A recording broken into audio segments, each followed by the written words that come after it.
आदरणीय मेरे प्रिय दोस्तों और भक्तों, एक बार फिर विरह पदावली श्री सूरदास जी द्वारा रचित, जिसका सरल भावार्थ आपके समक्ष कर रहा था। दोस्तों, इसकी पद संख्या 2 यानी कि विरह पदावली की पद संख्या 2 का आज आपके समक्ष वर्णन कर रहा हूँ। दोस्तों, पहले इसका गायन करूँगा और फिर उसके पश्चात उसका भावार्थ आपके समक्ष प्रस्तुत करूँगा। दोस्तों, बने रहिए इस वृत्तांत के अंत तक। यह वृत्तांत उस समय का है जब भगवान श्री कृष्ण को कंस का बुलावा आ जाता है और सारे ही ब्रज में जब कंस के कुटिल कामों के बारे में उसका जिक्र होता है तो सबको यही समझ में आता है कि यह कृष्ण को नहीं छोड़ेगा, यह देवकी की संतान को ढूंढकर मार डालेगा। दोस्तों, कितना जघन अपराध था कि जो कंस करने जा रहा था। यह सुनकर सारे ब्रजवासी इतने व्याकुल हो गए कि उनकी व्याकुलता की एक किताब लिखी गई जिसका नाम विरह पदावली रखा गया।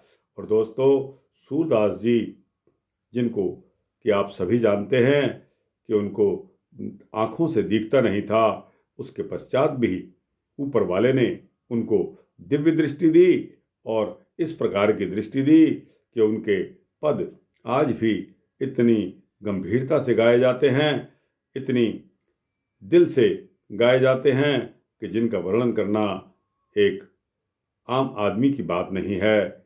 तो दोस्तों, उनके पद संख्या 2 के बारे में बात कर रहा था। व्याकुल भय ब्रज लोग, व्याकुल भय ब्रज के लोग, व्याकुल भय ब्रज के लोग, श्याम मन नहीं नेक आनत, ब्रह्म पूरन जोग। व्याकुल भय ब्रज के लोग, कौन माता पिता को है, कौन पति को नारी, हसत दो अक्रूर के संग नवल नेह बिसारी। को कहत यह कहाँ आयो, क्रूर जा को नाम। सूर प्रभु लै प्रात जय है, और संग बलराम।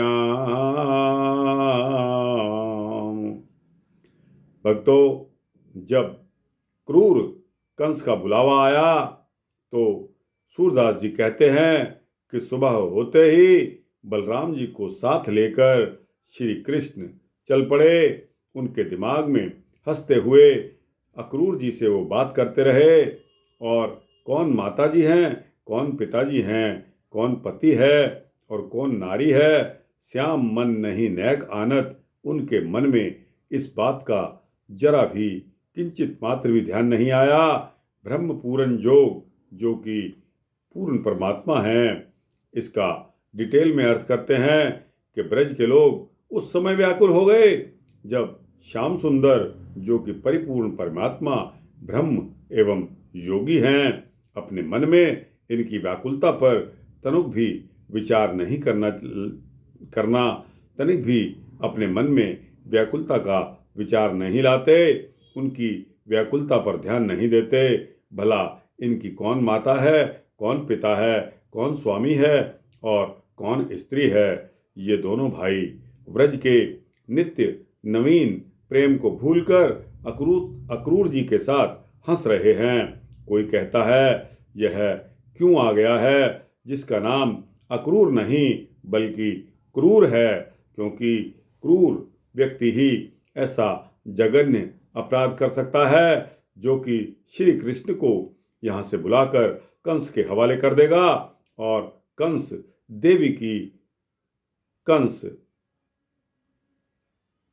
उनके वध के लिए उतारू था। दोस्तों, क्योंकि उसको पता लग चुका था कि वसुदेव जी की संतान कहीं यहीं कहीं पल रही है, सवेरे यह सूरदास के स्वामी और साथ ही बलराम जी को ले जाएगा।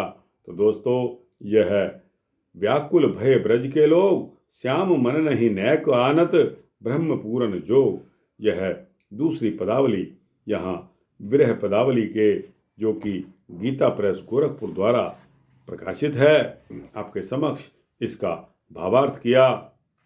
दोस्तों, इसी के साथ अगली पदावली आती है कि गोपियों को भी उद्विग्नता का एहसास होता है। दोस्तों, इसके बारे में भी जिक्र कर लेते हैं। चलन चलन श्याम कहत लैन को आयो,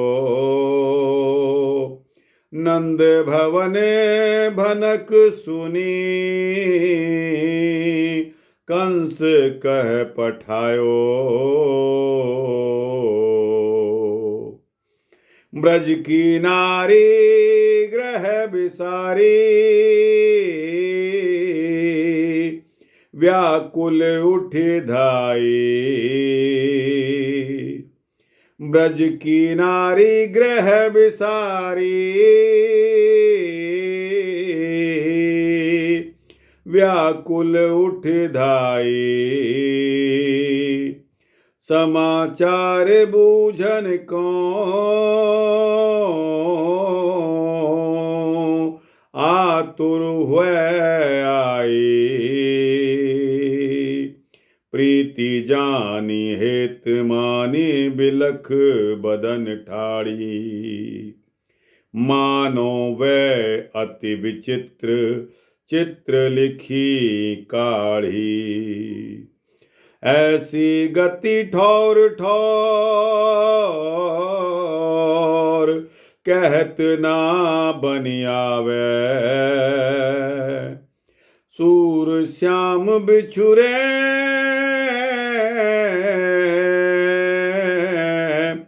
दुख विरह काहि भावे, चलन चलन श्याम कहत लैन को आयो, नंद भवन भनक सुनी कंस कह पठायो। दोस्तों और भक्तों, यहाँ गोपियां कह रही हैं, सखी श्याम सुंदर बार बार जाने की बात कह रहे हैं, उन्हें लिवा ले जाने के लिए मथुरा से क्रूर जी आए हैं। अक्रूर जी, जिनका नाम यहाँ क्रूर जी बताया था। नंद भवन में मैंने यह चर्चा सुनी है कि कंस ने किसी मोहन को ले जाने के लिए आज्ञा देकर भेजा है। इतना सुनते ही ब्रज की सभी स्त्रियां घरों को भूलकर व्याकुल होती हुई दौड़ पड़ी और उनके जाने के समाचार को पूछने के लिए उतावली होकर आने लगी।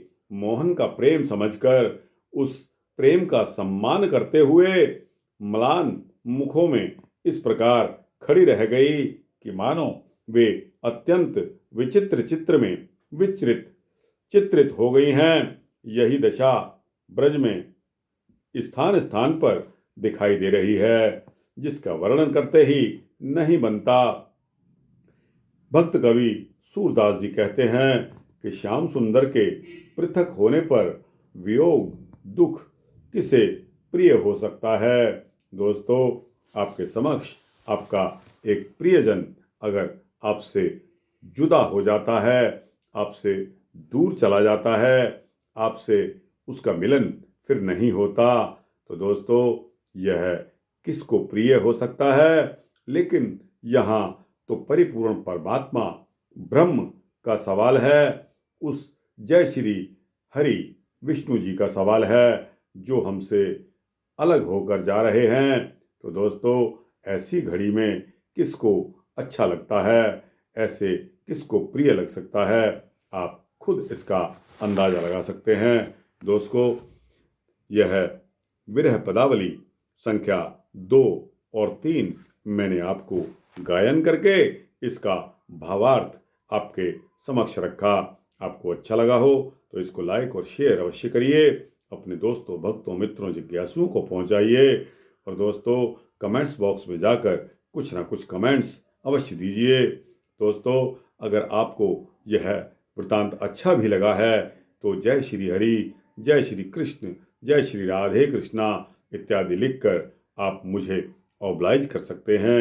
और दोस्तों, इस चैनल को सब्सक्राइब कर देंगे तो आपको इसी तरह के सूक्ष्म भक्ति वृत्तांत देता रहूँगा, ऐसा मेरा आश्वासन है। जय श्री राधे, जय श्री कृष्णा, जय श्री राधे कृष्णा।